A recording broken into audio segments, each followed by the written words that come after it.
made it clear, kind of the AFC East is the Bills' division to lose, you think, after watching that? I think that's the statement the Bills wanted to send, and I think everybody heard it loud and clear. The Dolphins are still a great football team, and the thing they're going to have going for them all year long is that they can score with anybody, and they didn't have their best game offensively against the Bills. I think the Bills did a lot of things to force that, not necessarily the Dolphins not playing well, but they're still going to be there at the end. The Vic Fangio defense, I think as the season goes on for Miami, they're just going to get better and better. And now with the Bills, we've got some health issues going on. In the secondary, we've got some things we're trying to figure out how that's going to look as the season goes on. But the thing that people, I think, have forgotten about with those Buffalo Bills, the greatest pass rusher of our generation, Von Miller, is still coming back to make that defense even better than it is. So I think I'm really looking forward to that. I'm sure the Bills are as well. What is up, everyone? It's Coffee, back with some NFL talk, NFL update. Jump in them comments and hit them buttons, man. But you hear Fitzpatrick, Fitzmagic, whatever you want to call him, man, laying out that commentary, which I think was actually last week after the Bills demolished the Dolphins, but still very relevant what's going on to this week, as you heard him talking about the division being the Bills to lose. That's a fact, as much as Fins fans don't want to, really face it or whatever. It's interesting, though, with the rivalry heating back up and everything like that in the AFC East, the squish, the fish. It's great for football, makes it more exciting and everything like that. But it's also really cool to see Fitz still involved in the game even after his retirement. It was a shame him getting hurt week 1 last year with Washington, or was that the year before? I can't recall. With Washington, he got hurt. It's at the tail end of his journeyman quarterback career.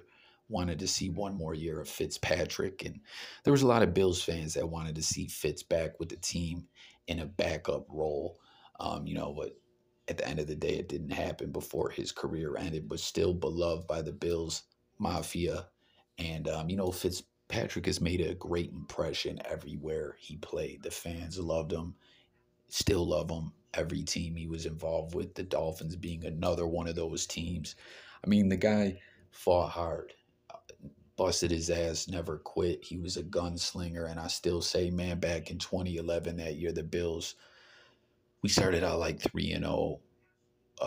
We're 5-2 before things got tough or whatever. And, that was the year Fitz broke his ribs and continued to play through that injury. And we lost Fred Jackson to a broken leg. And I just really wonder what things could have been like had Fitz took a couple weeks off and let Thigpen play, or maybe we snatched someone out of free agency or something to just heal those ribs up a little bit, because Fitz was on fire. That was the year coming out of the lockout. But I'm happy to see him still getting a bag, doing some analysis work with the league, getting a deal with DraftKings. He just, as you can see by some of the clips I use in this video, did a commercial with Kevin Hart. Like, that's a big, big deal. So shout out to Fitzmagic. What a career the man had. But getting back to this Bills talk, you see the Jaguars trolling the Bills heavy. They're talking about, will the real Josh Allen please stand up, jumping through tables. It's interesting with these social media accounts with teams and stuff like that. It's really funny the way some of the teams, whoever is running those accounts, really get into the trolling spirit, just the witty posts and tweets and stuff like that. If you guys recall, sports fans, over in the hockey world, the Las Vegas defending champions Knights rookie or expansion season, they had a guy that was just hilarious running the account, but he ended up leaving. I don't know why. But it's a lot of fun, man. And, with what they're saying, you see they're smoking the Bills pack and all that. Josh Allen, the last time the Bills faced the Jaguars and we played an abysmal game, the defensive Josh Allen from the Jaguars dominated that game. But this game that we just saw, pretty much non-existent other than that sack that called back due to a roughing at the quarter passer or unnecessary roughness call. The refs were terrible in that game, helmet to helmet hit or whatever. But to me, it was a shitty call, but I was happy to take it as a makeup call because there were some really shitty calls like that the Bills had against them earlier in the game. That one against Poyer on a third down that kept a drive alive for the Jaguars. I can't recall if they put some points on the board during that drive, but the refs just sucked. But back to what I was saying, like Josh Allen didn't out Josh Allen in this matchup. So I don't know, And something else Fitz said, though, about Von Miller, I like the way the Bills are using him and strategizing for the long haul, as we saw him on a limited snap count. And, we got to get into talking about these heartbreaking injuries. Obviously, Matt Milano gone, Daquan Jones, pec injury.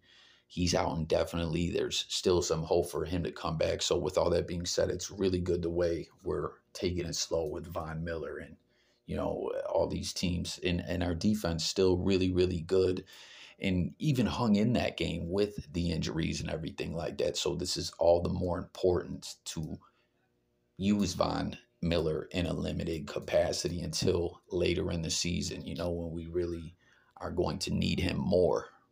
But man, with the Bills and the Jaguars, it's always felt like, and real quick too, guys, I don't know if everyone has seen all the talk about the shitty conditions over there on the field.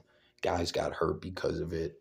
Like, get rid of that trash turf, man. Go to natural grass. When the Bills were playing in Toronto, there was some games where guys got hurt because of this terrible turf. So, that's just what it is. That ain't no excuse or nothing. As you see Jaguars fans, Fins fans talking their ish. Oh, the excuses. I mean, Fins fans were just loaded with excuses when we smashed them. We lost the jet lag game. It is what it is. Even with all that being said, it still came down to the wire. But this terrible turf is something that all fans should want to be out the window. It's a hazard to everyone, to their team, to our team, and it just is what it is. But getting back to what I was saying, it's like the Bills and the Jaguars have always had like all time against each other. We've always had trouble with the Jags, dating back to our first matchup, which I believe was the Jaguars expansion season, losing to them in the playoffs. I believe that was the Bills' first ever playoff loss in, at that time, Rich Stadium in Orchard Park in Buffalo. And you see a lot of footage from that game. Jim Kelly getting knocked out helmet to helmet. It was a different game back then. It was a tough way to see Kelly's career end. In all time, Jaguars have 10 to the Bills 9. 19 matchups. Jaguars have won 10. Bills have won 9. But it just always seems like we've always historically had trouble with that franchise. All my Bills fans, let me know what y'all feel about that, as well as what Fitz said, the Fins rivalry, just everything we're touching on in this video. But something interesting for Bills fans that we may see in this upcoming matchup against the Giants, who just came off a 31-16 loss to the Dolphins, is we may see another beloved Bills quarterback return against the Bills, and that is Tyrod Taylor, who is the backup behind Daniel Jones. Jones is questionable with a neck injury, and Tyrod's a guy that I've always been rooting for to see him get another shot after playing for the Bills, just like how I always did for Fitz. Tyrod brought a lot of hope to a Bills team that, we were struggling. It was that drought era team, and he ended up being the quarterback that ended the drought. Crazy season, McDermott's first year with the Bills, and he's kind of been cursed since Buffalo, getting hurt in a freak accident with Houston, getting hurt everywhere he's played basically since being a Buffalo Bills starter. And now after this whole debacle with Daniel Jones' neck, he came into that game and played the final 12 minutes and got the wind knocked out of him. We almost saw a Giants quarterback come in as an emergency wildcat quarterback, but I don't know what's up in the air. Will he be the starter? Sunday night versus the Bills. Be interesting to see him play against my Bills, but I don't know. Will Daniel Jones be ready to go? Jump in the comments and let me know what you guys think. Something else that I wanted to address, though, quarterback-wise, and, this also pertains to the Jaguars, is how about C.J. Stroud, rookie quarterback for the Texans, as they sit at 2-3, definitely a contender to fight for that AFC South crown, which who would have thunk it? It still blew my mind that the way that franchise went from being a Super Bowl contender with Deshaun Watson before all his controversy and everything like that, they actually beat the Bills in an overtime playoff game a few years back. I think Josh Allen's second year with the Bills, we got screwed big time in that game with that whole kickoff madness. Oh, he didn't kneel the ball, but he meant to, so it's a touchback. Get crazy, get the fuck out of here. But from losing everything that franchise had, being a contender, to tanking, and now C.J. Stroud doing his thing. You see putting up better passing yards than Joe Burrow, Josh Allen, and I don't know, he's been pretty amazing to watch for those who've been watching the Texans and watch for them in that AFC South race. It's pretty exciting. So all the football fans, if you've been watching them, let me know what you've been thinking about Stroud. And one last thing I want to talk about before I close this out is shout out to my guy Jay Millie. How about them Niners, man? You see in the plus minus points for, points against differential, they're just under 100. The top offense scoring or franchise in all the league. And right now they definitely, I would say, have to be number one in everyone's power rankings, unless some people are saying the Eagles. But man, Niners, pretty solid football team, playing some pretty amazing football. And for all my Bills fans as well, and Niners fans, me and my guy Jay Millie have been saying we could get that Bills Niners Super Bowl that we never got to see, which is interesting, watching this old Jim Kelly Bills Super Bowl. Well, this game is just outside of the Super Bowl era team. His last season with the Bills. At one point he wanted to come out of retirement, but never did. It would have been nice, man. Jim Kelly, the fucking man. And we see him still fighting to this day, fighting cancer and beating cancer's ass, never giving up. That's the Jim Kelly motto. All those years, those Super Bowl years, the 4 consecutive against those NFC East teams, a lot of analysts back then were picking the Bills and the Niners to make it to the Super Bowl, although that never happened. But I don't know, here we are, 2023.